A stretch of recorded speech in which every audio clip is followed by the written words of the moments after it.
C'est une super bête très féroce. Son bonnet révèle son statut de roi des bêtes. En regardant l'humain gravement blessé en face de lui, il remue d'abord sa main gauche dans ses narines. Puis il passe son doigt à travers.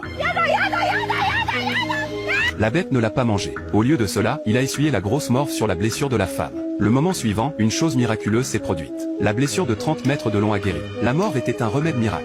Regardez, la femme guérit. Et le monstre a souri mystérieusement. Puis il emmena la femme vers un pommier. De sa main gauche, il lui a donné un coup de pouce. Les 10 kilos de mangue sont tombés. Ne le regardez pas comme s'il était moche. En fait, c'est un gentil monstre. Alors, où ce monstre mignon est moche? Mais d'où vient-il? Il y a juste un jour, Xuchan nageait dans la mer. Une vague l'a giflé sur une île isolée. C'était désert. Il avait parcouru toute l'île. Il n'avait pas trouvé une seule chose vivante. Bientôt, c'était la nuit. Il a frissonné dans le froid glacial. Soudain, une odeur nauséabonde s'est emparée de lui. Il a courageusement marché vers la puanteur. À sa grande surprise, il a trouvé un fagot de bois de chauffage sur le sol. Cela aiderait la femme à survivre à la nuit froide. Mais juste au moment où Xuchan était heureux de retirer le feu, 2 yeux géants sont apparus derrière lui. Ce qui était encore plus bizarre, c'est que tôt le lendemain matin, une pile de fruits est apparue de nulle part. Xuchan était sur le point de les manger. Soudain, il y a eu une autre odeur nauséabonde. En se retournant pour voir, il y avait une bête géante de 100 mètres de haut. Xuchan l'a vue et s'est enfui. Le monstre a essayé d'expliquer. Poursuivre rapidement la femme. Elle n'est pas allée loin avant de trébucher et de tomber au sol. En regardant la femme sans cœur en face d'elle, le monstre s'est approché d'elle avec colère.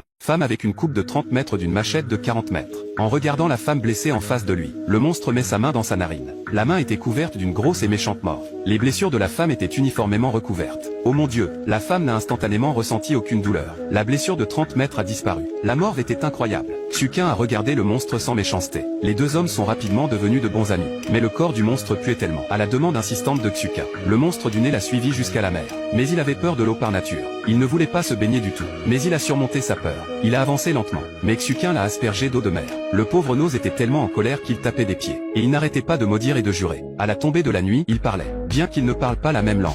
Mais le monstre, il a encore balbutié son nom.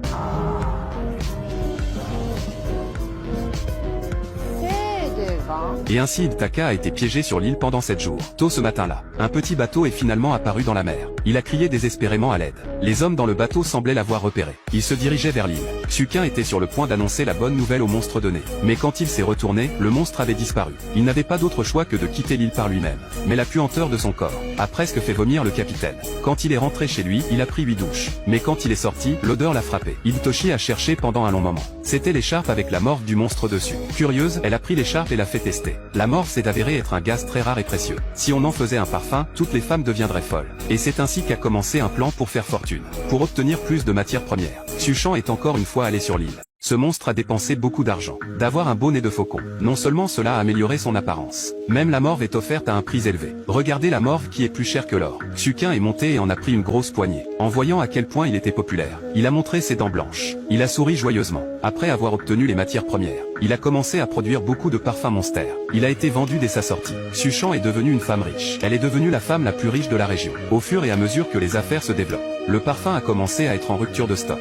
Pour que le secret de la matière première ne soit pas découvert, l'argent a décidé d'acheter l'île pour une grosse somme d'argent. Mais son comportement inhabituel, et la police était sur l'île, et la présence de monstres a été découverte sur un satellite. La prochaine chose que vous savez, c'est que beaucoup de bobolos arrivent sur l'île. Au moment où les monstres étaient sur le point d'être détruits, Hitoshi s'est précipité. Mais il ne pouvait pas laisser le monstre vivre. Des centaines de chars ont ouvert le feu en même temps. En un éclair, le monstre a été tué. Un sous-gen au cœur brisé a pleuré avec son grand nez. Mais pour sauver son empire du parfum de la destruction, Xuchan a pris une décision audacieuse. Bien que le monstre soit mort, mais le parfum n'a jamais été en rupture de stock. Xuchan gagne toujours beaucoup d'argent chaque jour. Et il y avait plus de matières premières qu'il ne pouvait en utiliser. Mais quand il s'est retourné, oh mon Dieu, Xuchan, il a mis le nez du monstre sur son visage. L'attrait de l'argent l'a fait se perdre complètement. Souvent, l'avidité du cœur est comme un puits sans fond. Lorsque les désirs d'une personne ne sont pas satisfaits, un homme peut devenir encore plus terrible qu'un monstre.